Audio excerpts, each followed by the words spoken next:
The $27 experiment. 7 young Americans tried to escape the rat race. Only one changed their life forever. Intro, Chapter 1. Chapter 2, Intro. Imagine waking up tomorrow.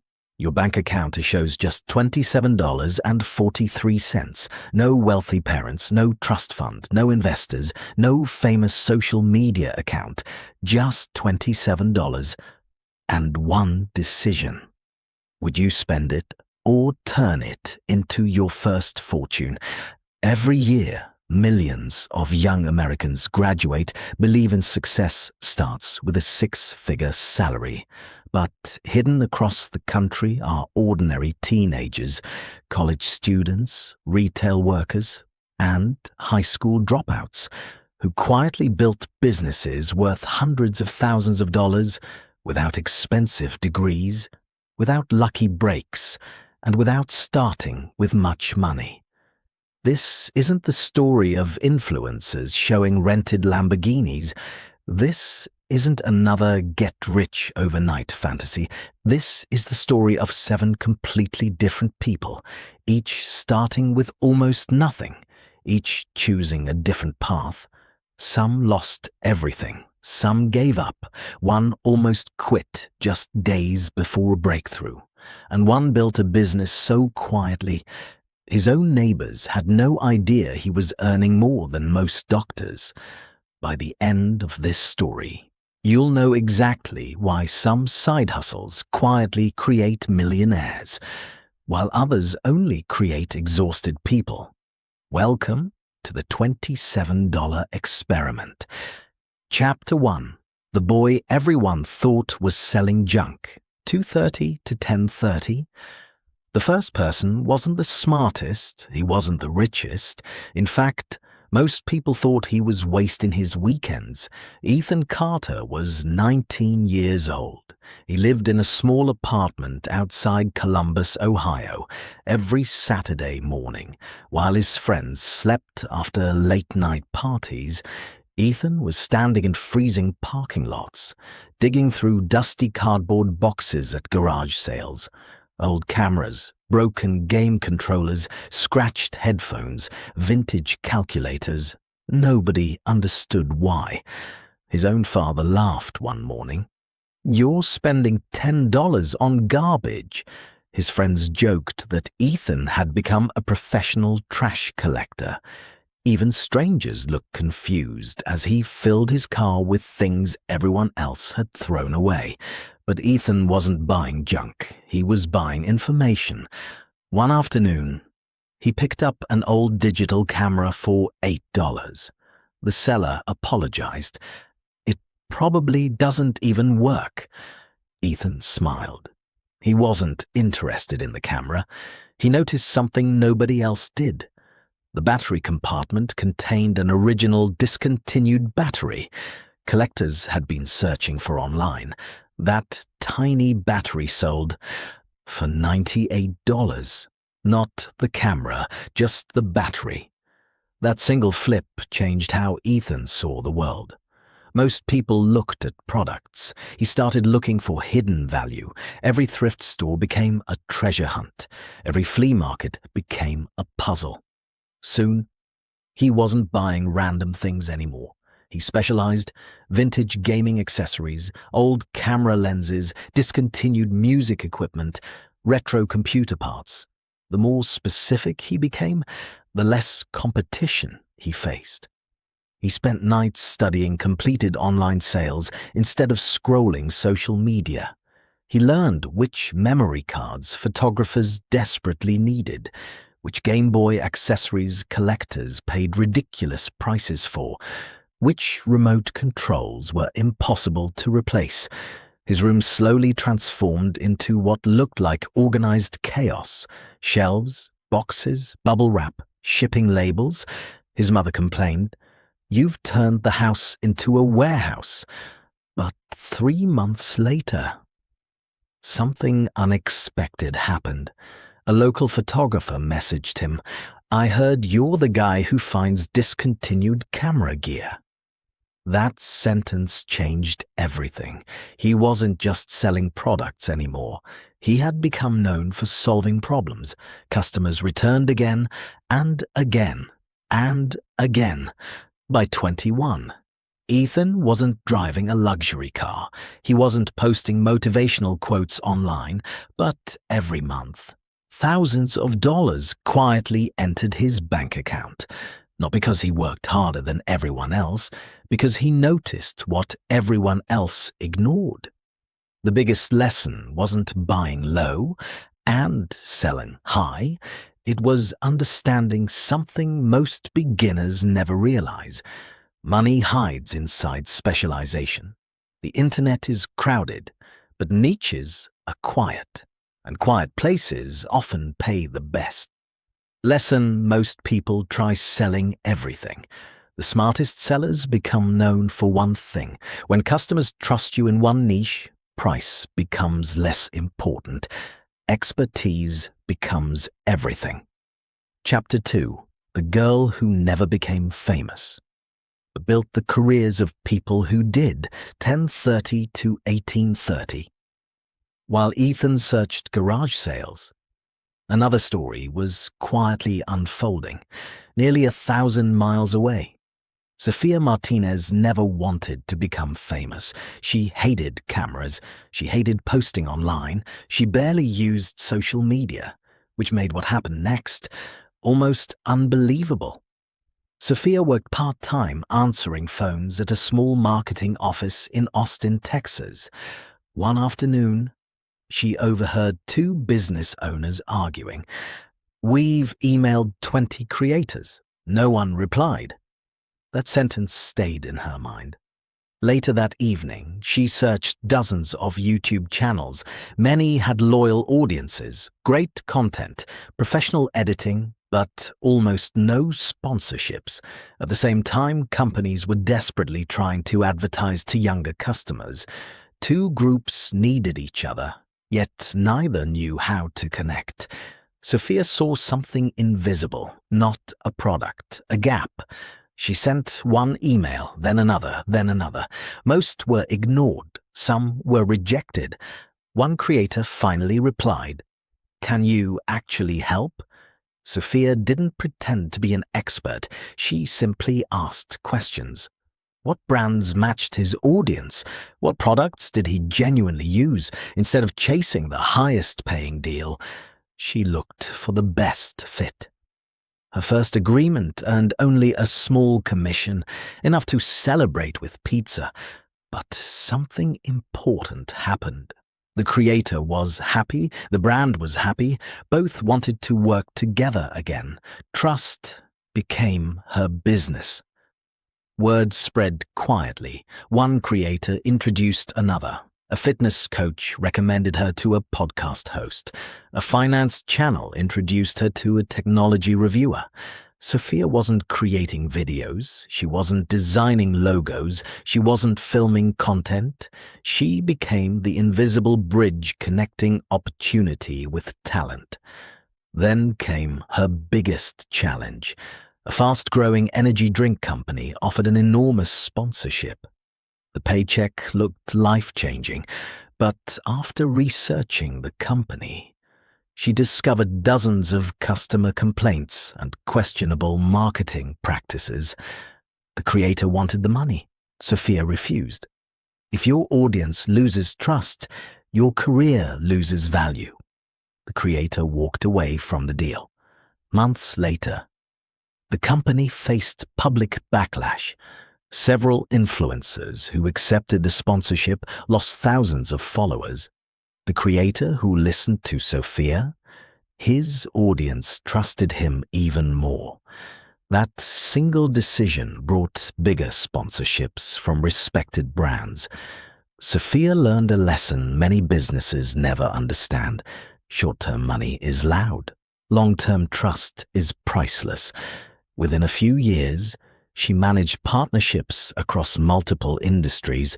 Companies stopped asking, "Can you find creators?" Instead, they asked, "Who do you think is the right person for our brand?" She had become more than a negotiator. She had become an advisor, and advisors often earn more than the people doing the work. Lesson: many people believe you must become famous to make money online. That's not always true.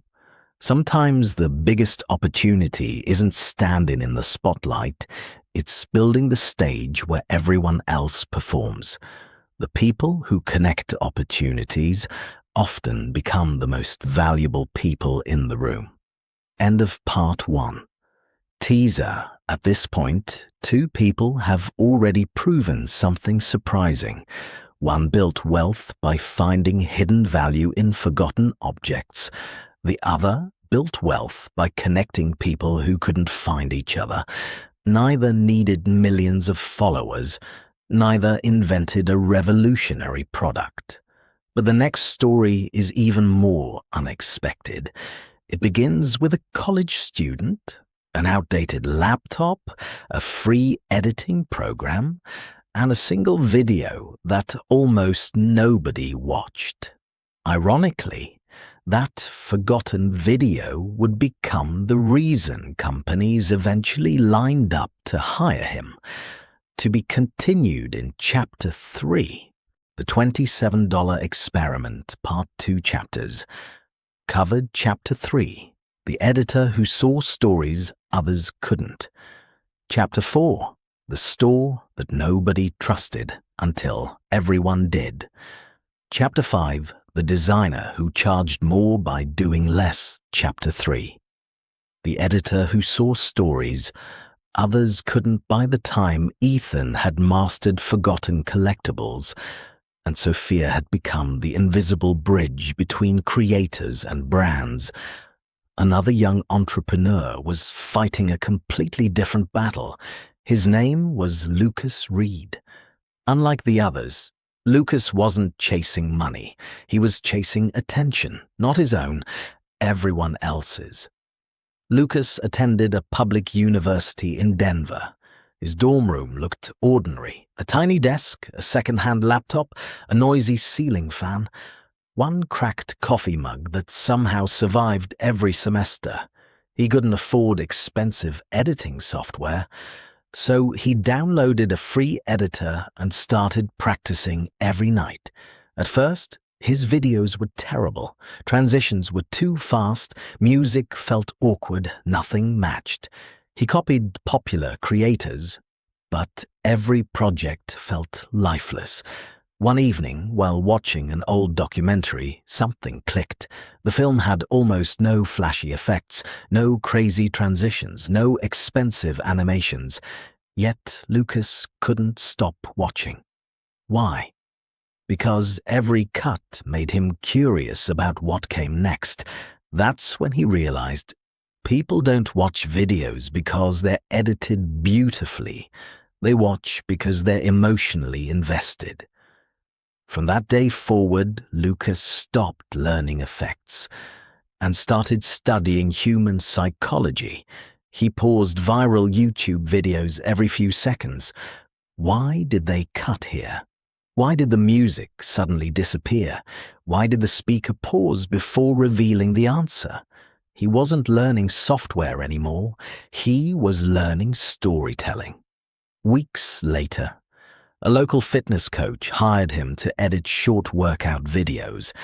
The pay wasn't impressive, but Lucas treated every clip like a Hollywood trailer. Instead of showing random exercises, he told a story. The client wasn't lifting weights, he was overcoming self-doubt.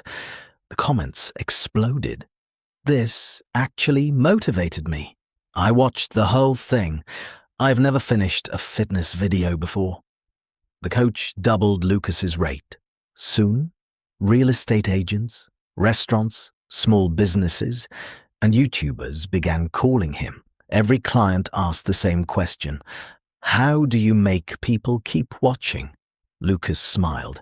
It isn't about editing, it's about emotion. Years later, companies believed they were paying him to edit videos. In reality, they were paying him to keep strangers watching. And in today's economy, Attention is one of the most valuable currencies in the world. Lesson software changes, editing trends change, algorithms change, but great storytelling never goes out of style. The people who understand human emotion will always have an advantage over those who only understand technology. Chapter 4. The store that nobody trusted, until everyone did across the country. 22-year-old Emma Brooks had a different dream.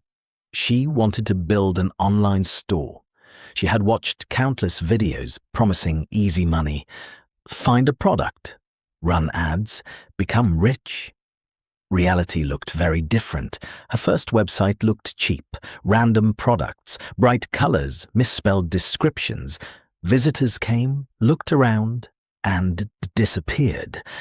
After 3 months, she had made exactly 12 sales. Half of them requested refunds. Emma almost quit. Then, one afternoon, she walked into a luxury watch boutique. The watches cost thousands of dollars, yet customers happily bought them, not because the watches were magical, but because everything felt premium.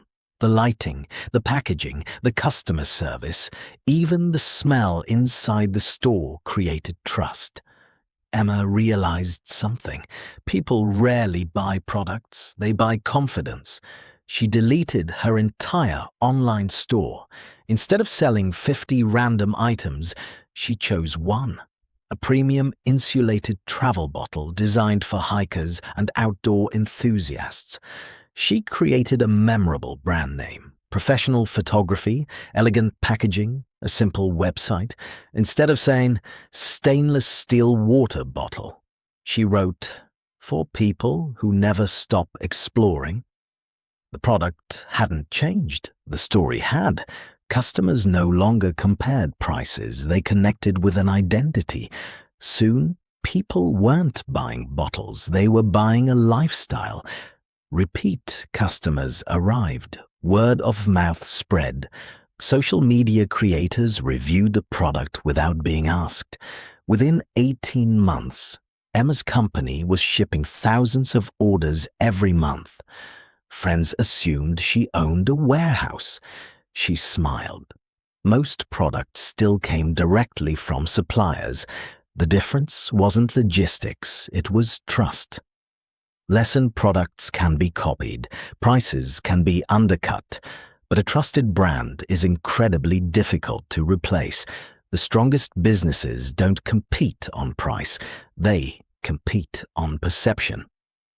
Chapter 5. The designer who charged more by doing less. The fifth entrepreneur didn't sell products, didn't edit videos, didn't negotiate sponsorships. He sold clarity. His name was Nathan Cole. Nathan loved drawing as a child, but after college, reality arrived. Clients wanted logos for $20. Some even offered exposure instead of payment. As Nathan accepted everything, fast delivery, cheap prices, long nights, yet somehow he was earning less every month. One evening, he met an experienced business owner who asked a simple question. What problem does your logo solve? Nathan froze. He had never thought about it. The businessman continued. A logo isn't valuable because it looks beautiful. It's valuable because customers remember it. That conversation transformed Nathan's career. He stopped advertising logo design. Instead, he offered complete brand identity systems. Before touching a computer, he spent hours asking questions. Who are your customers? Why should they trust you? What feeling should your business create? Only then did he begin designing. His packages included logo, typography, brand colors, packaging ideas, social media guidelines, voice and messaging, customer experience recommendations.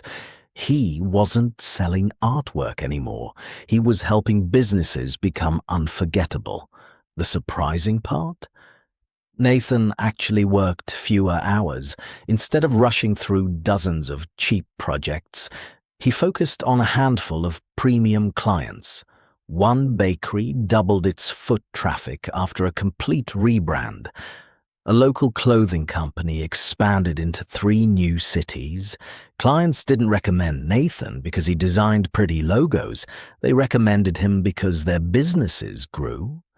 Soon, his waiting list stretched for months. People who once ignored him now competed for a place on his calendar. Nathan discovered a truth that applies far beyond design. Experts aren't paid for the time they spend, they're paid for the transformation they create. Lesson: the market rewards solutions, not services. If you only sell a skill, you'll compete on price. If you solve expensive problems, you'll compete on value. Part 2. Ending teaser. 5 entrepreneurs. 5 completely different journeys. One found treasure where others saw trash. One connected creators with brands. One mastered the psychology of attention. One transformed ordinary products into trusted brands.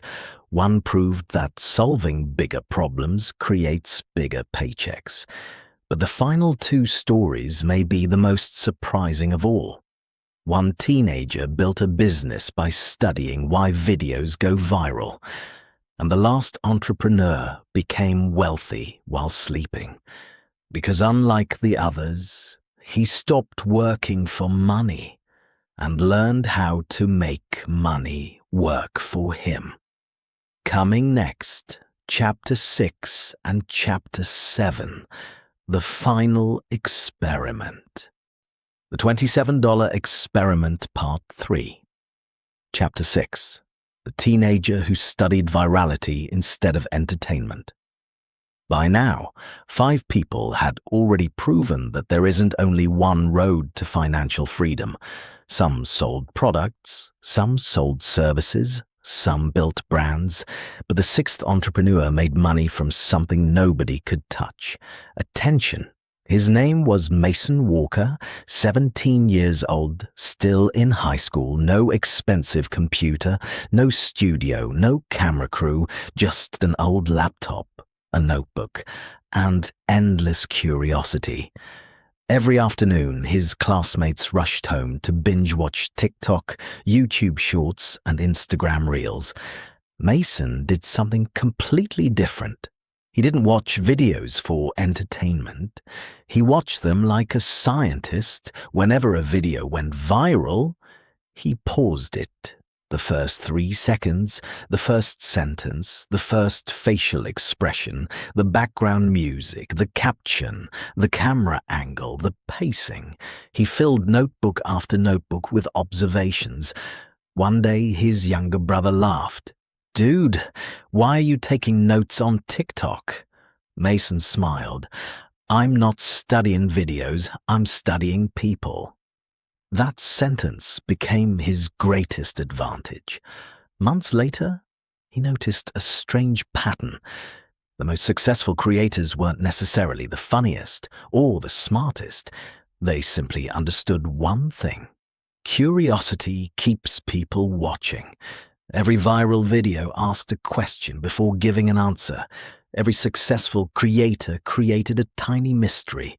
Every great hook made the brain uncomfortable until it found the solution. Mason called it the curiosity gap. He wasn't inventing trends, he was decoding them. Soon, a local coffee shop asked why none of their videos reached more than 500 views.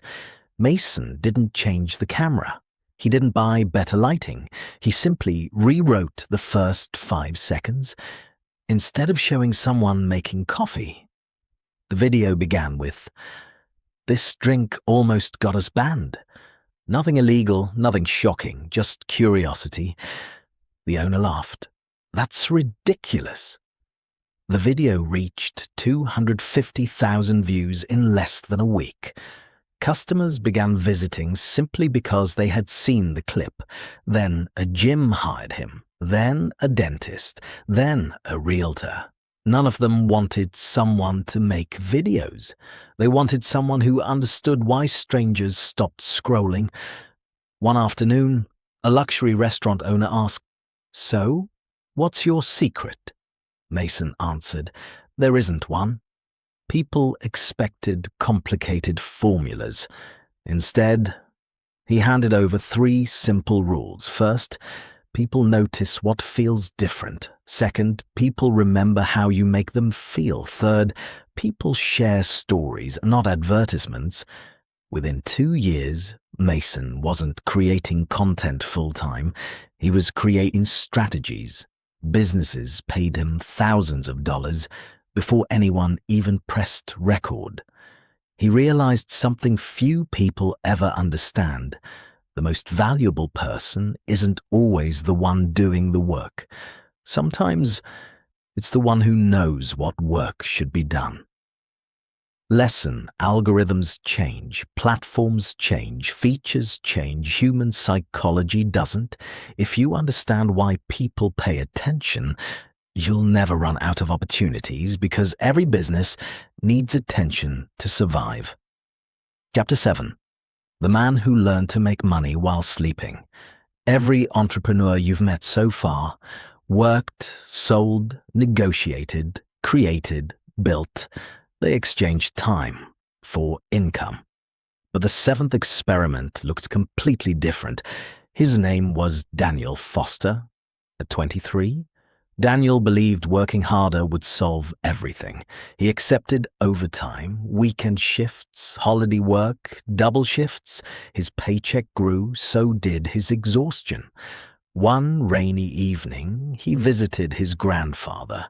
The old man lived in a modest house, nothing fancy, no sports cars, no designer clothes, yet somehow he never worried about money.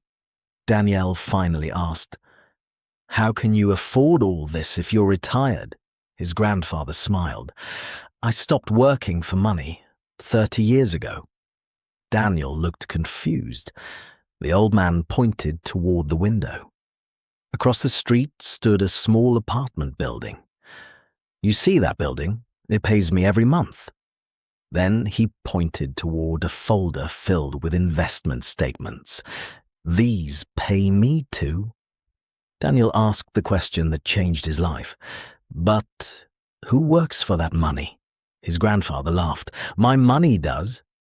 That sentence echoed in Daniel's mind for weeks. Instead of buying a newer car, he invested. Instead of upgrading his phone every year, he invested. Instead of spending every raise, he invested. The first year felt disappointing. His portfolio barely moved. Friends mocked him. "You're getting excited over $20? Daniel ignored them, because he understood something they didn't. Small habits become enormous over time. Years passed. Then something incredible happened. His investments started earning returns. Those returns earned more returns. Then those returns earned even more. The snowball had begun rolling downhill. Daniel still worked, but now his investments worked too. Eventually, the income generated by his assets became larger than the income generated by his job. One morning, his alarm rang at 6. For the first time in years, he turned it off. Not because he was unemployed, because he no longer depended on a paycheck to survive. Freedom hadn't arrived overnight. It arrived one decision at a time, one investment at a time, 1 year at a time. Daniel discovered the biggest difference between wealthy people and everyone else. Most people spend first, then save whatever remains. Wealthy people invest first, then build their lives around what remains. Money wasn't the goal. Freedom was. Lesson: active income can change your lifestyle. Passive income can change your life. The earlier you start investing, the more time becomes your greatest employer. The final experiment: 7 people. 7 completely different paths. Ethan found hidden value where everyone else saw junk. Sophia built bridges instead of chasing fame. Lucas mastered storytelling. Emma proved that trust is worth more than discounts. Nathan solved expensive business problems instead of selling cheap designs. Mason learned that attention is the world's most valuable currency. Daniel discovered that true wealth begins when money starts working harder than you do. At first glance, their businesses couldn't have been more different. But look closer, and you'll notice they all followed the same blueprint. None of them waited for the perfect moment. None of them had unlimited money.